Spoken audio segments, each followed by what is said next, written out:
Hello and welcome to Calling Scotland, a new podcast dedicated to Scottish politics, arts and environment. How we got here, how we are now, where we're going, and looking at the effects on the Scottish people from the former to the opportunities of the latter. Now my name is Dr Joe Murray, so who am I? Well, for my sins, I was for around 20 years an engineer in the mechanical construction industries here in Scotland, mainly the petrochemical industry.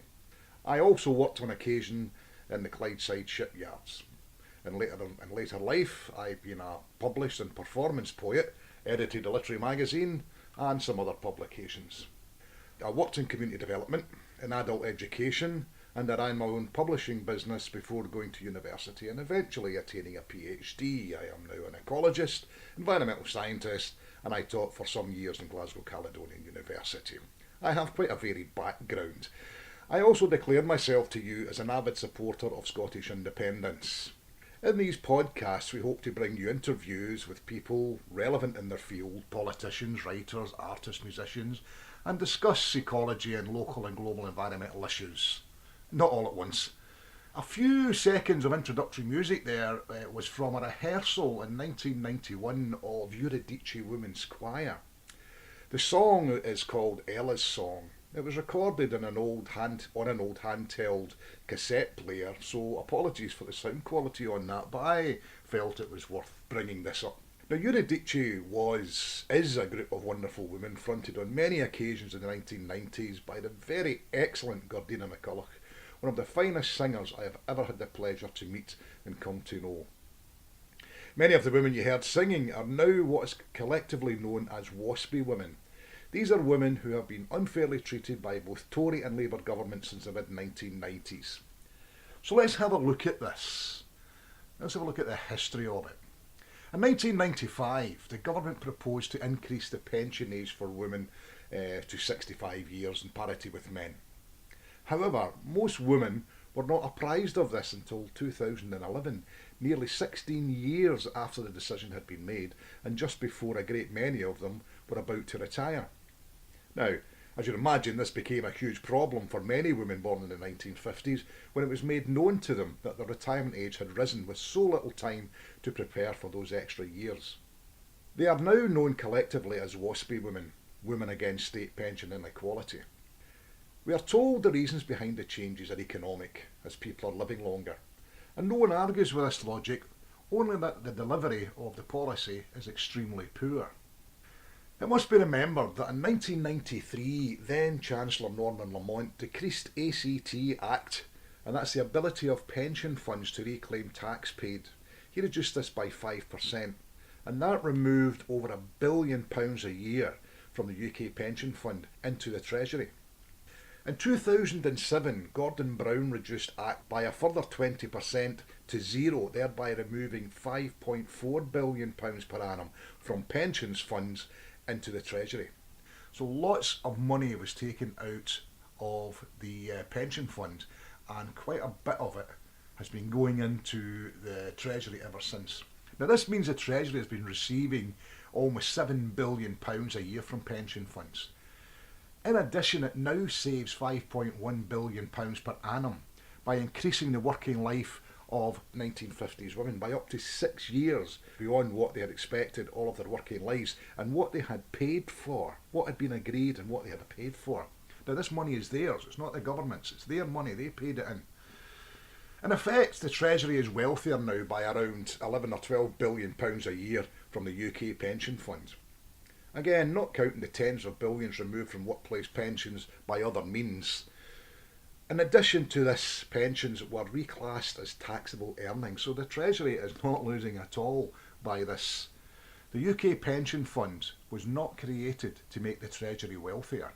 WASPI women in particular have been discriminated against all of their lives. They are now being discriminated further by this and preceding governments. Now, most of these women agree that over time reaching parity with men on pension age is important. It should be remembered that the vast majority of women, WASPI or otherwise, have never had parity with men throughout their working lives. And it's important to remember that. Most of these women would have been in their mid-20s when the equal pay policy became law. They were in their mid-30s when this was amended to equal pay for work of equal value. These have never been honoured for the vast majority of women, yet is demanded that they must now accept being seriously disadvantaged once again financially, physically, psychologically, in order to reach parity or equality with men regarding pension age. Furthermore, I remember when employers encouraged young women to go into the WE stamp, as it saved them a few pennies extra every week. It saved the employers far more money than that, I can tell you. And all this was well and good until it became time for these women to retire and they realised they'd been sold a pup. Just another injustice added to those created by successive governments. Unfairness piled upon unfairness. The lack of knowledge about the forthcoming changes has seen many women who expected their rightful pension at a specific time left without work or their pension and having to rely on state benefits. Their pension is not a benefit. It's theirs by right. They paid into it all their lives. It's not a benefit. It should never be seen as a benefit. Added to everything else, the benefit system can be difficult and frustrating to navigate for people who might never have used it before. It's a system that can be very unforgiving to those ignorant of its regulations. And with universal credit now being rolled out, even the people tasked with delivering benefits don't appear to know what they're doing. It's a system designed to make applicants fail. And I work with applicants who have been made to fail, so I'm talking about this firsthand. When complaining to the DWP about this pension scheme, women are asked some questions about how they may be suffering financially and what they would have done had they known or had they been told earlier about the increases to their retirement age. It's spurious to ask anyone what they might have done if they'd known of a change earlier.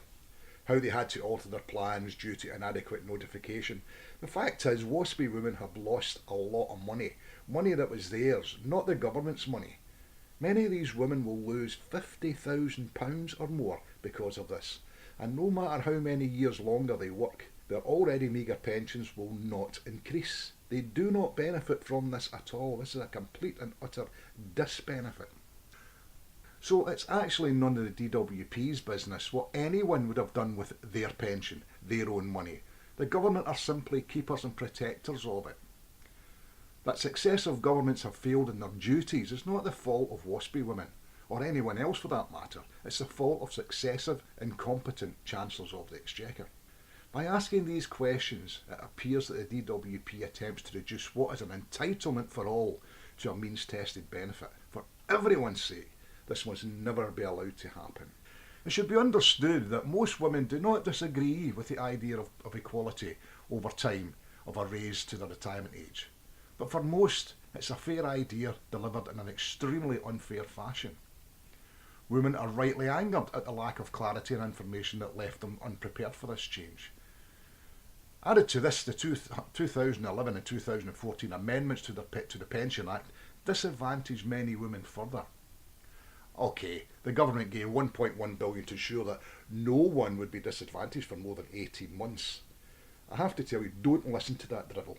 This 18 months that they speak of is over and above the extra years already added to their 45 years of work, the end date of which is now risen from 60 years to beyond their 66th birthday in many cases.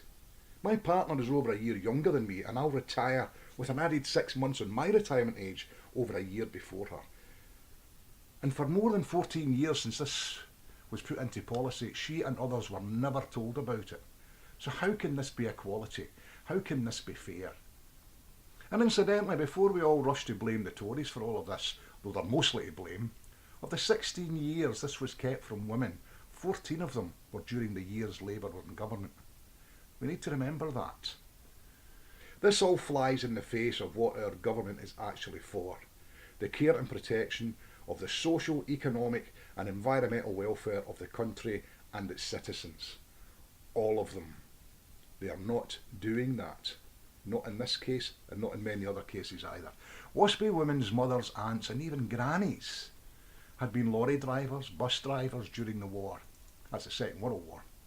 They had been engineers working heavy machinery, welders, plumbers, mechanics. They even flew new military aeroplanes into war zones. They did a fine job of it till the war ended and they were paid off and the work given to returning soldiers. Women were once again restricted to the jobs they were allowed to do. There are women among them who may never have worked for an employer, but have contributed to the socio-economic welfare of this country by caring for and rearing new generations and caring for the older generations. This is work that saved the country many billions of pounds in social care over many decades. The skills they developed were developed over a lifetime, but they're not valued on a commercial basis. Nevertheless, these skills continue to be of extreme value to the welfare of the nation and must be seen for the socio-economic benefits that they bring. Now, to some extent, it has been said that previously the 5 years less of a pension age for women was a nod towards acknowledging the work that they did outside and alongside the jobs market. And yet still, most women are not complaining about the removal of these 5 years, only of the unnecessary hardship and loss the poor and speeded up rollout of this policy is causing them.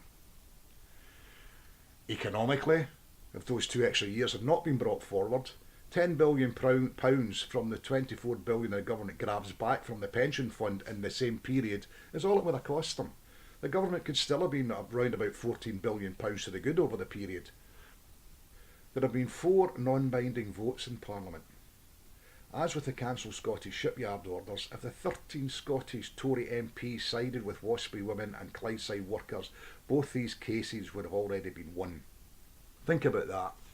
These women are our wives, our partners, mothers, grandmothers, sisters, aunts and daughters.